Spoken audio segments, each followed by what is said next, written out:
Smash Engineering. All right, as you've seen in our last video, how to swap out a pump, the pool pump was whining like crazy. A whining noise. Oh man. My pump's whining. Oh, it's hot. Oh. I'll shut that off. So on this episode, we're going to be showing you why it did that, most likely, and how to prevent that from happening to yours. So this is a real valuable episode. If you have a pool system with any kind of pump, most pumps are pretty ideologically the same. So let's go ahead and get started and show you how to save your pump from going bad prematurely.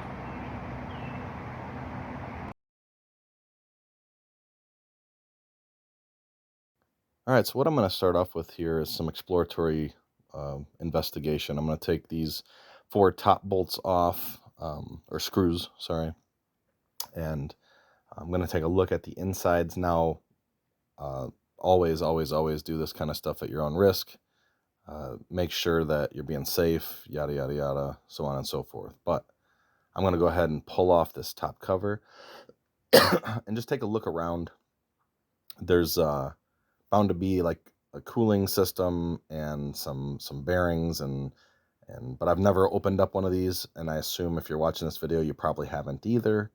And so let's go ahead and get this opened up. All right, when you're pulling off the top, if you do take it off, be careful of the electronics or the wires. So they go up through the top cap where the on-off switch is. Don't have to unwire it in order to get those, to get the cover off. But now I'm just looking at this fan here, trying to understand exactly how it works. I feel a little bit of slop in it on the end here. The bearing's located inside of there. I'm going to check for slop this direction. I don't really feel any.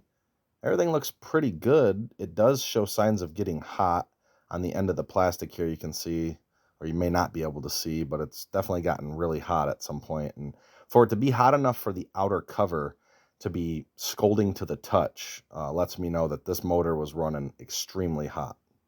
So that's something you always want to avoid. And again, when it's hot, when you first unplug it, don't go messing with it, because if the outside cover is, say, 100 degrees, inside it's probably, or most definitely, 100 plus degrees. So it's always something to keep in mind. Let's flip it over here and take a look at the bottom. Oh man, there's a vent here.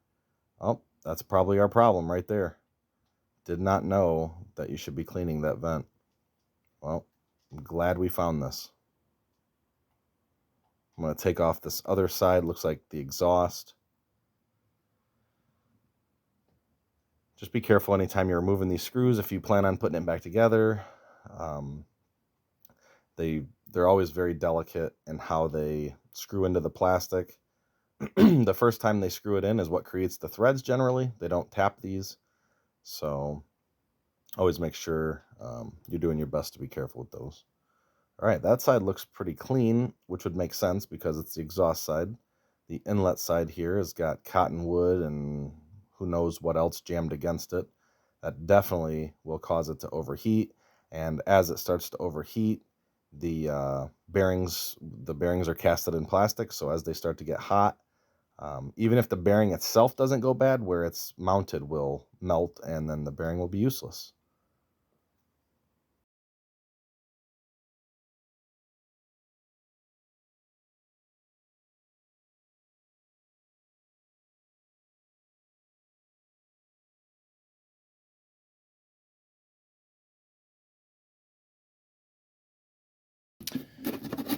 Okay, so the air comes up through here, through this little vent, which corresponds with the one on the bottom that was clogged.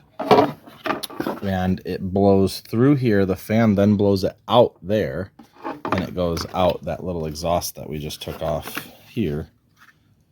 So the overheating issue, the whining issue, what did this pump in, is the fact that I never knew to clean the inlet. I never knew that was a thing. We have cottonwood around here and all the other stuff.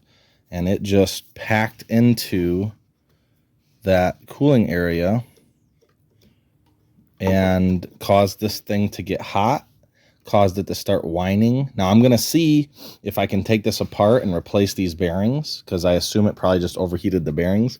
But the problem is a lot of the times the bearings are casted in plastic.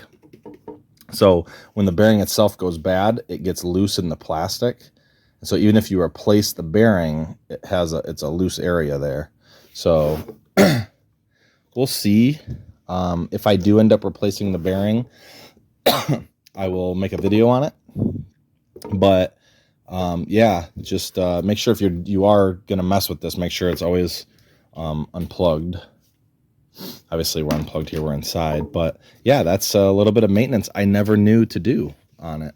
Hopefully you're watching this and you do that clean out long before it gets so clogged in there that the pump goes bad, because that's no good.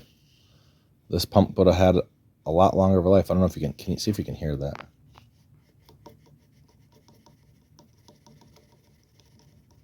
You can kind of hear the bearing, how loose it is in there. But yeah. Put the 4 bolts back in. So yeah, if you're gonna do just normal everyday maintenance on this, you probably don't need to take this off. I was just trying to see what the inside looked like, and I thought other people might be curious too. So I did it so you don't have to.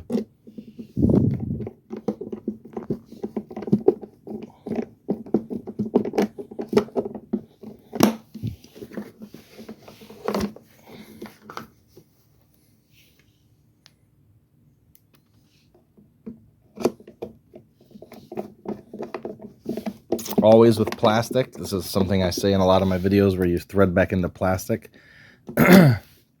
Always go back a half a turn or so, maybe a full turn. You'll feel it fall down here that make that noise. Right about there. So you know you're in, the threads are lined up. You're not making new threads in the plastic. And then you don't strip it out. So then, yeah, this is your inlet. This is your outlet. The reason this pump got so hot and started whining was because this was completely clogged. There was probably absolutely no airflow going through there, at least not enough to keep it cool. And then this is kind of goofy, but this goes on there to, oh, I know why. So instead of it just blowing the hot air back out here and sucking the hot air back in, this redirects it. It's like a little elbow. This redirects the air away from it. So it pushes the hot air out this side, and sucks the cold air in from this little area there. Kind of neat.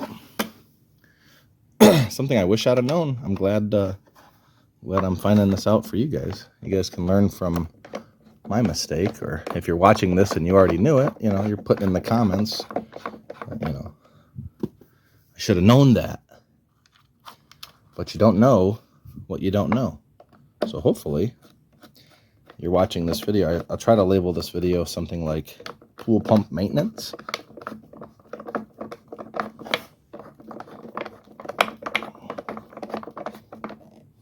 And then we'll know to probably once a year, or maybe twice a year, maybe once a season, I should say, take that out and clean that. That was so caked it looked smooth. It didn't really look like